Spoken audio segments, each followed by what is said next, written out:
I wanted to somehow illuminate the convergence of these issues, the Ukrainian issues and the Eastern European issues on the one hand, with the U.S. domestic issues as they have emerged in the past week. And I want to talk about Cliven Bundy. Cliven Bundy, as I put out a week ago, 2 weeks ago, is obviously a Mormon fundamentalist. He's a Mormon, and I have every reason to think that his taste in theology inclines to the fundamental. So he may or may not be an active member of the Fundamentalist Latter-day Saints, FLDS. But according to all published accounts, he's LDS, and again, he may also be FLDS, or he may be that rather, right? Because when the outsider looks at this and they say Mormon, they don't quite realize what the differences are. So he, of course, he's all those things: a freeloader, a moocher, a tax cheat, a tax evader, somebody who scoffs at the rule of law. He says he doesn't recognize the United States government. Gosh, does he pay his income taxes? If he has been refusing to pay his income tax for the past 20 years, then how come he hasn't been charged? Because for the rest of us, we would be hauled into court. Why not Cliven? What is so special about Cliven? And we'll be back in a minute to continue this line of thought. Welcome back to World Crisis Radio, in Washington, D.C. Now, the case of Cliven Bundy. Again, he has acted out the Mormon ideology, as far as I can see. That is to say, he rejects the authority of the United States government. Get a hold of my book, Just Too Weird, Bishop Romney and the Mormon Takeover of America, and you will see that in the late 1850s, we have Brigham Young and the Utah Territory seceding from the United States, presumably because British intelligence, with which they were for sure in contact because of the large number of Mormon missionaries that were in Britain and were reporting back. This was designed to converge with the actions of the famous Confederate Freemasons who pushed through the secession. In many cases, we're using dubious methods. And if we take a look at the book, Just Too Weird, Bishop Romney and the Mormon Takeover, we find here Brigham Young's Insurrection Proclamation of September 15th, 1857. Wagon trains have to stay out of Utah, and it's time to kill Americans coming through, and that's going to be the Mountain Meadows Massacre. We now know that not only Senator Lee of Utah is a descendant of the infamous perpetrator of the guy who gave the orders to kill at the Mountain Meadows Massacre and was shot for it, but we've also got Cliven Bundy is a descendant of the Mountain Meadows Massacre. So his rejection of the authority of the United States government is simply the classic Mormon position.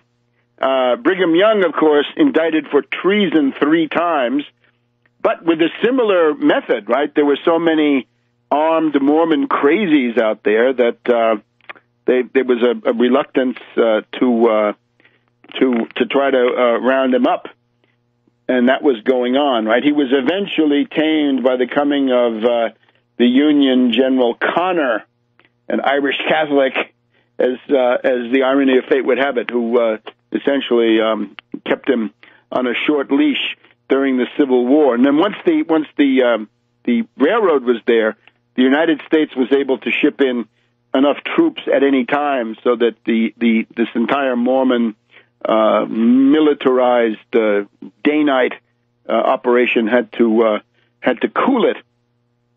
So that's Cliven, right? But now also remember that the theology of Joseph Smith is racist. And when Mitt Romney's father, George Romney, was running for president, back in the 1960s, 68, I guess was the year. George Romney went to Vietnam and was asked by black GIs, why should I fight for the world that you represent where I wouldn't have any rights? I'd be simply consigned to the outer darkness, right? And remember, even though the regulations have changed, the sacred books still consign anybody black to the outer darkness. You're not going to get into this heaven on Kolob or whatever they're looking forward to. So that's Cliven. But now let's think of a couple of things. Suppose we look at Cliven's anti-government ideology. He says, I'm a rancher. I'm a landowner. He's a big landowner. He's a latifundist. He's what in Germany would be called a Junker. It's written Junker, Juncker, but because of the German Junker, the East Elbian Junkers, that is to say the people in Germany who were big landowners east of the Elbe River, which sort of goes from Hamburg south to Prague, right? Anybody east of that line was a landowner, was part of this reactionary class. This is Prussia, of course, and these East Elbian Junkers provided the officer corps for the Prussian army, but they're generally very reactionary. That is why it was so crazy to see various breathless websites saying, oh, this is the new American Revolution. Revolutions, dear friends, are seldom directed by big landowners. That's not a very good cause. And we should also think of this. There are oligarchs and oligarchs, right? The kind of oligarch that we have to deal with here in the megalopolis corridor, right? Boston and New York, Philadelphia, Baltimore, Washington, and so on down. We have to deal with finance oligarchs. These are bankers. They're urban.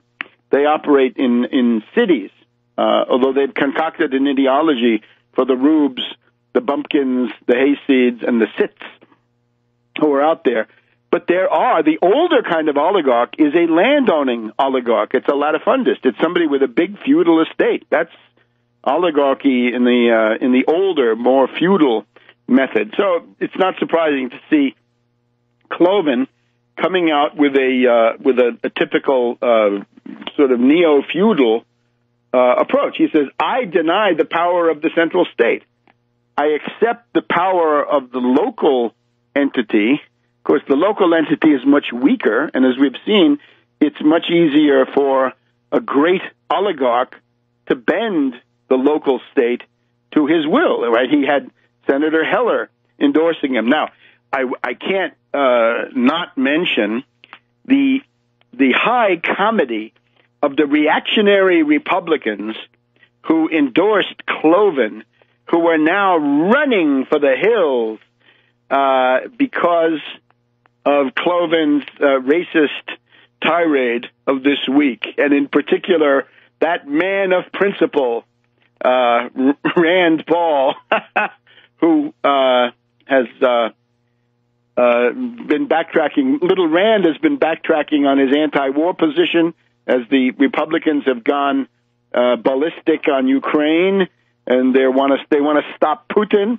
And then again now on this, because Little Rand, along with Heller and Rense of the Republican National Committee, they've all been trying to embrace Cliven until the New York Times report on Thursday, I guess it was, that is yesterday, that would be the 24th of April, or was it the day before, where Cliven has his racist tirade, which is absolutely typical. We've seen this with Ron Paul's newsletters. We've seen it with Rand and that guy, the Confederate Avenger that he had in his office. Little Rand has had to kick two people out of his office for neo-Confederate or white supremacist or racist or other sorts of remarks. So this is part of the outlook of these people. But notice the fun of seeing the Republicans run for cover. Look at them scatter. Look at them scamper We'll be back in a minute on World Crisis Radio. Welcome back to World Crisis Radio. The racist tirade by Cliven Bundy and the response. Now we've got Senator Dean Heller, Republican of Nevada, running for the Hills. Little Rand Paul, Republican of Kentucky, running for the Hills. I think that Little Rand's political career is now in grave danger, because we must remember that Little Rand embraces the philosophy of Cliven, which is the philosophy of Ron Paul philosophy, their obsessive belief structure, that property rights trump everything, right? That the 1964 Civil Rights Act is a monstrosity because it sets human rights, the right to use a common carrier, which is sanctified under the Anglo-Saxon common law. Once you set up as a common carrier, you got to take anybody who can pay for the ticket. But no, says Little Rand, there's got to be that extra element. Forget about common carrier, the absolute license and caprice, the freedom, the liberty of the proprietor to kick people out based on race. That has to be preserved. One of the things we're going to find here is that when we hear people like Little Rand or Cliven Bundy talking about liberty and freedom, it means something different from what you think, and there's a big historical basis of this.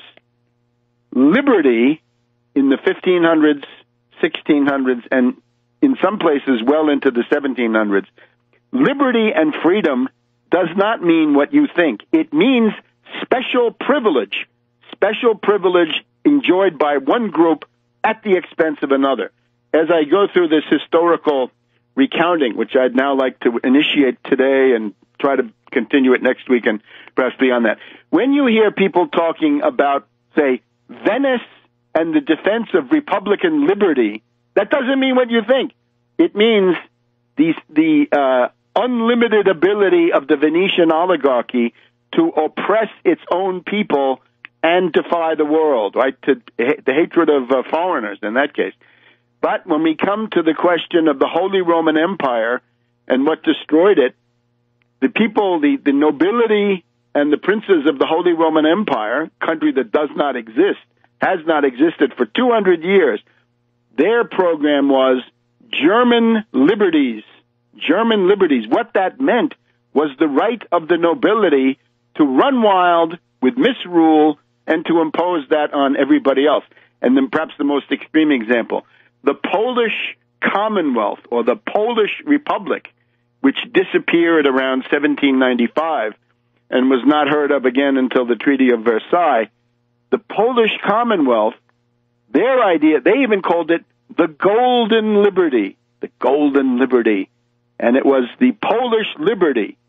What? Who received it? Only the nobility, only the Schlachta and the Magnati, the lower nobility and the top super nobility. So when you hear somebody like Cliven say liberty, what he means is license, his ability to impose his backward views on you or to defy the federal government so that he can mooch and freeload and so forth. But again, the interesting part is to deny the authority of the state. We are in a world framework in which it's either the nation state or chaos. Deal with this. Either the nation state or chaos. Sorry, libertarians, you bet wrong.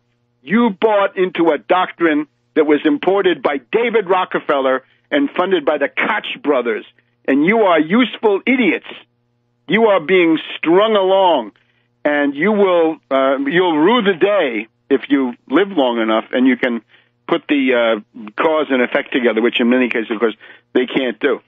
So that's what's happening with those Republicans. But now, having made this point that freedom and liberty, up to the 18th century certainly, was applied to specific groups. You even hear it in something like when a very distinguished king came to Munich, Bavaria, they gave him the freedom of the city. The freedom of the city means that the oligarchy that runs the city, probably bankers in the city, allowed this guy to have special privileges, which normally only they have. Now let's take a look at this. what would a world be like if the ideas of Cliven Bundy, and it means Rand Paul and Ron Paul and these other kooks and crackpots, what would that look like? Well, we have some idea. And in particular, with the Cliven Bundy side of it, with the latifundist, the rancher, the big landowner, the rich cultivator, we can see. Here's a good starting point.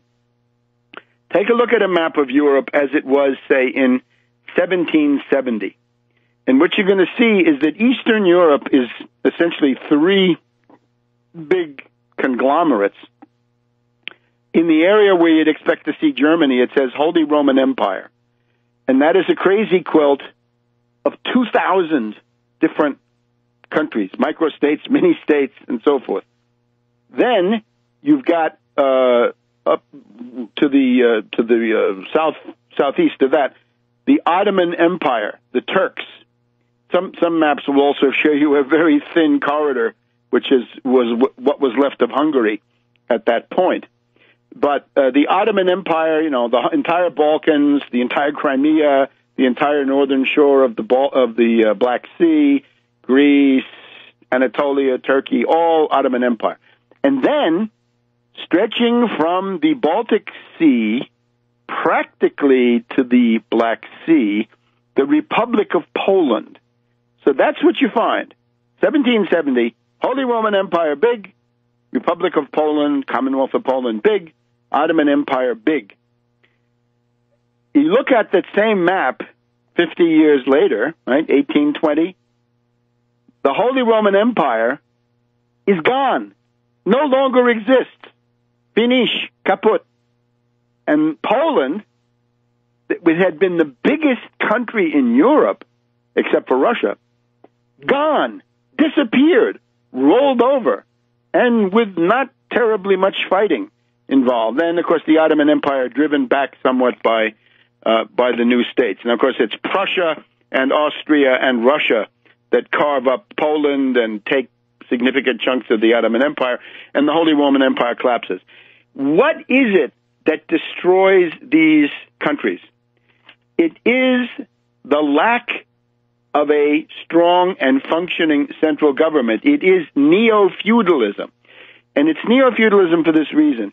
When you look back, say, around 1600, in Western Europe, the idea of serfdom is on the defensive, and it's being wiped out. And of course, this happens in the French Revolution. But already by 1700, there's no serfdom in England. There's no serfdom in much of Italy, and similarly on from there. But in Eastern Europe, there's a new serfdom. There's a new wave of serfdom. In other words, people who are practically slaves but are attached to the land, theoretically, can't be moved around, have to stay on the land, but are bought and sold within that framework. This has a new rebirth, a new renaissance of serfdom in the 1600s into the 1700s on a capitalist basis, on the basis of these managers and lords and magnates, landowners getting big money for cash crops. Because remember, what does Cliven do with those cattle? He's going to sell them, and it's expensive, right? Those are big. If you have a herd of 1,000 cattle, that's a big investment, and it's going to be a big profit. Of course, Cliven thinks that he has the right to that, right? I should be able to rip off the federal government because I've always done it, and he might argue that his sacred books argue that this should be so. We'll be back in a minute on World Crisis Radio. Welcome back to World Crisis Radio. We've only got 10 minutes left. Let's try to wrap up this first phase of our analysis, right? Cliven Bundy tells us something about the U.S. today, the ideological poisons that are widely circulated, right? The unbelievable misconceptions that we find as a result of this financed propaganda. Again, David Rockefeller, the Koch brothers, they pay for libertarian propaganda, so forth, right? There's a book called Invisible Hands that goes through a certain phase of this stuff, maybe not naming the biggest of the names, but you get the idea. The Volcker Foundation, not the same as the central bank guy as far as I know, but there it goes. However, that is the libertarianism is poison for a body politic. Needless to say, right-wing anarchism. Now let's take a look. I'm arguing. I want you to, if you can, if it's convenient, the famous history text from half a century ago, A History of the Modern World by R.R. Palmer of Princeton. This is Alfred A. Knopf, New York, 1961. Make sure you get this edition and not subsequent ones, because they're all dumbed down as time goes on. Chapter 22, Three Aging Empires, and that's what I just went through with you. The three aging empires are Holy Roman Empire, Republic of Poland, and Ottoman Empire, and they are essentially swept aside by Prussia, Russia, and Austria. And the benefit of this analysis is it not only allows us to look at Cliven in historical context, but we can also look at Ukraine, because a lot of this area, the fascist area of Ukraine, is the part that was under Poland, Lvov, and such places, right? Podolia, these areas. So we're actually talking about both. But right now, let's just talk about the Holy Roman Empire. Notice the philosophy of the sovereign individual.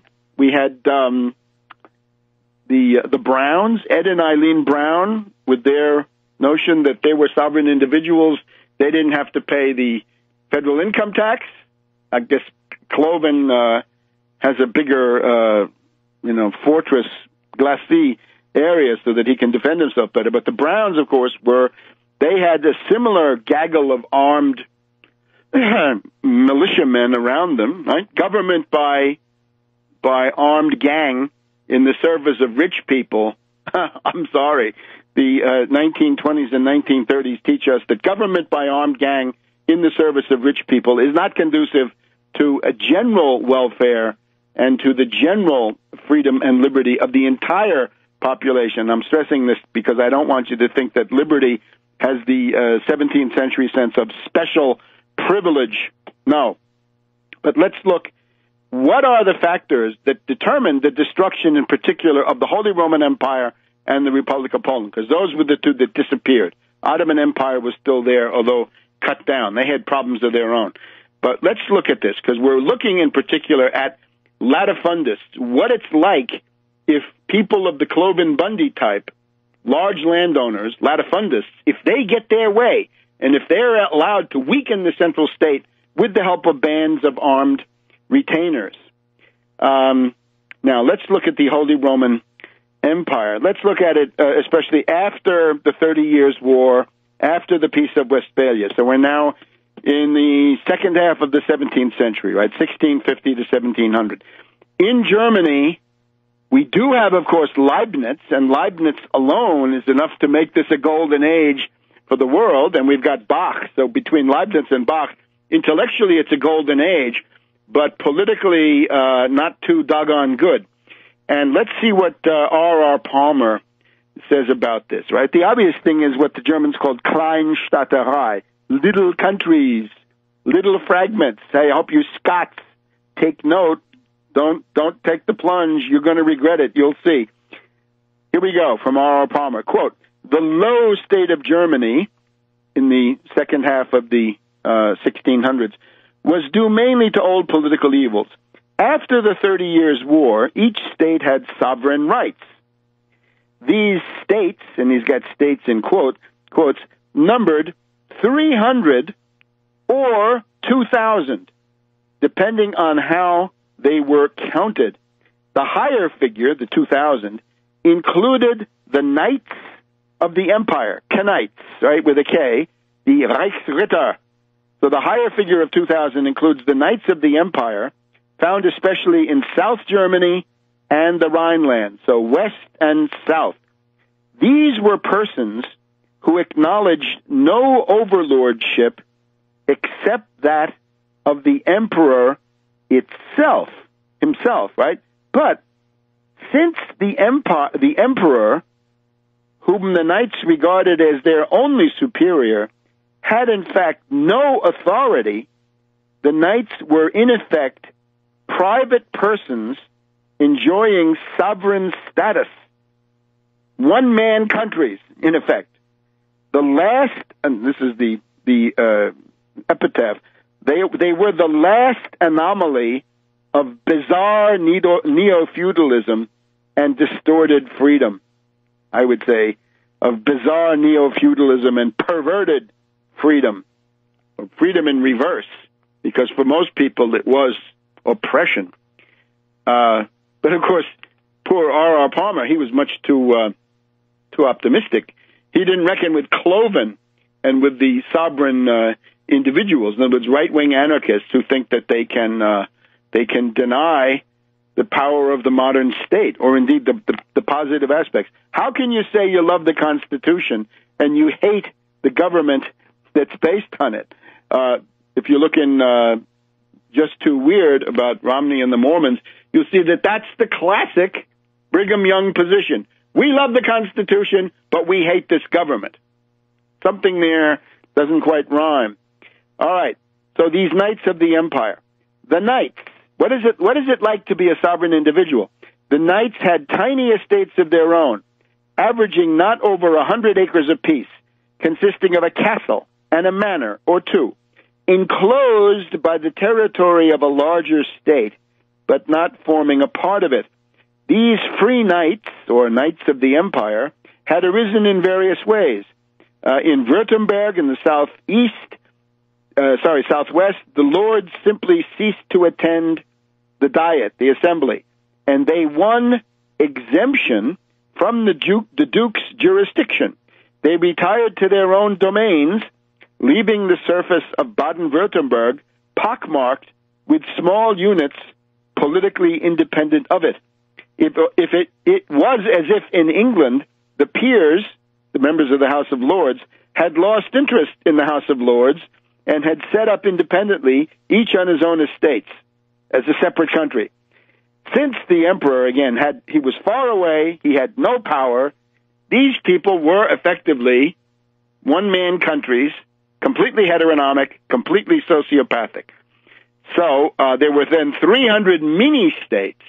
This is the crazy quilt, this checkerboard of the Holy Roman Empire. Now, all of these states, the 300 and then the 1700, right? The 300 things that look sort of like mini-states, and then the 1700 one-man countries. All these states were intent on preserving what were called the German liberties, Germanic liberties. Liberty means special privilege.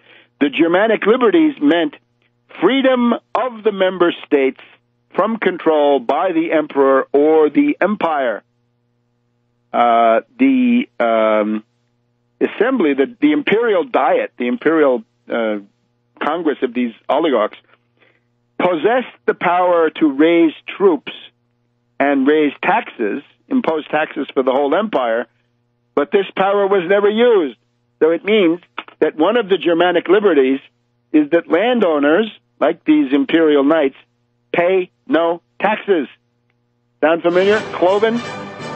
So what happens to this? Well, it becomes a playground for foreign powers, particularly the French, and it's essentially gone. It's overwhelmed by Napoleon, and Germany would have been gone too, except from within this, there was Austria, there was Prussia, and these then maintained themselves as countries.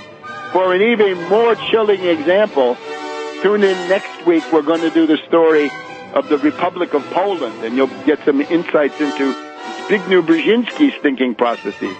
See you next week on World Crisis Radio. In many cases, we're using dubious methods.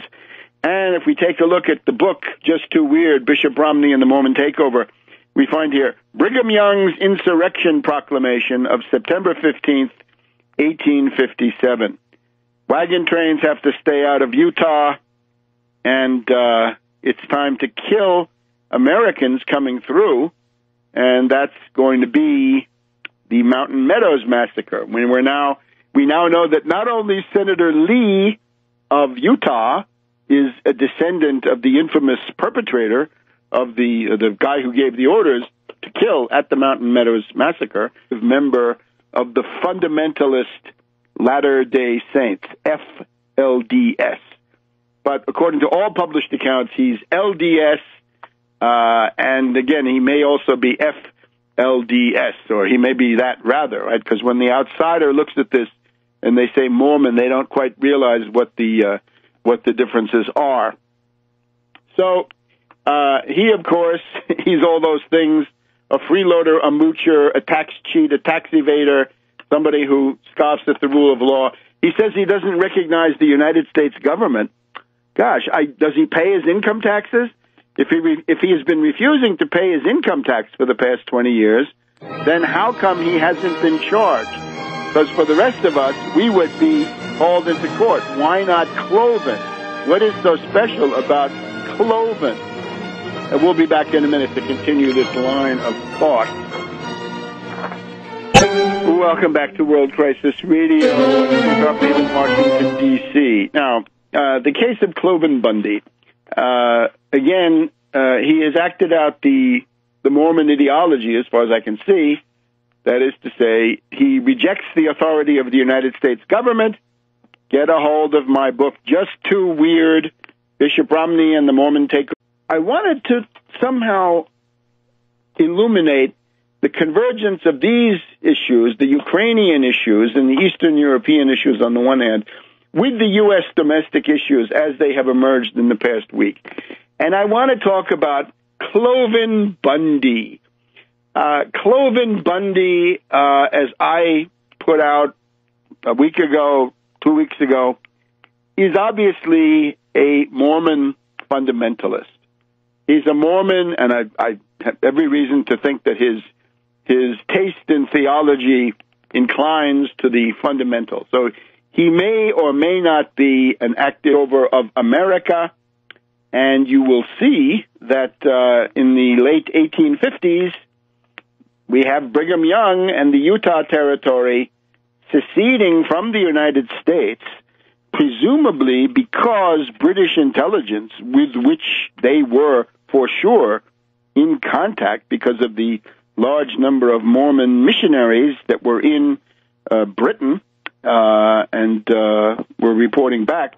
This was designed to converge with the actions of the famous Confederate Freemasons who pushed through the secession